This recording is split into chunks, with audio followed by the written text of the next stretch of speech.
Ճիշտ եք համարում, այսինքն որ բարերարի բանտարկել են։ Չէ։ Ոչ։ Ինչու՞։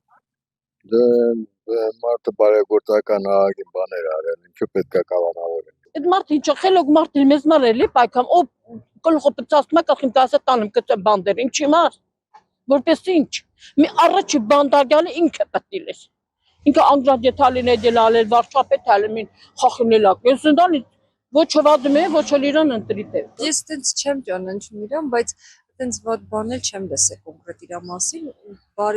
գիտեմ, որ լավ բարերար է, բայց հաստատ ինքը ինչ-որ մեկին վնաս տված չի, հաստատ։ Արդար չի ոչ մի բանտարկություն, ոչ մի ձերբակալություն։ Նույն բոլշևիկյան քաղաքականությունն է, որ ասում մարդալի հոդվածը կճարենք, նույն ձև էլ այդ Արշակ Սրբազանի փակի ոնց որ մնացածն է։ Տարբեր կապ չունի անունը։ Մարդկանց ուզում են փագեն, դաժե խոսակցություն կա, որ ուզում են մեր ամբողջ հայկական այդ էլեկտրոցանցերը ծախեն Թուրքին։ Որ ասում են մենք ազգայնականացնենք, հետո էլ ասում է ոչ թե պիղծ են, էլի ստախոս պիղծեր են դրանք, որ եկել են մեր երկիրը քանդելու, մեր Հայաստանը վերացնելու նպատակով, ուրիշ ոչ մի բան չկա։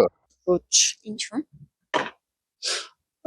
Մարդը իր կրոնն է պաշտպանում, իր եկեղեցին, ինքը իրավունք չուներ ձերբակալել։ Ինքը ոչ մի հանցագործություն չէր գործել, թող ձերբակալի իր շրջապատում գտնվող հանցագործներին։ Ոչ,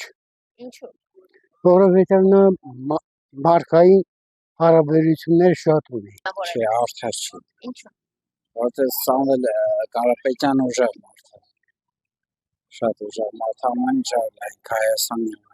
Կարապետյան Սամվելը շատ բարի, շատ լավ, ասես միշտ տեսել ենք տաշիր համերգները կազմակերպել Կրեմլում, մեր ազգի համար բոլոր նեղվածներին օգնել է։ Դե չէ, դա արդար չէ, հիմա այդքան մարդը արել է, գիտեմ դպրոցների համար, մանկապարտեզների համար, խոսքով շատ բաներ է արել, իրան արդար չէր, իրան կարելի էր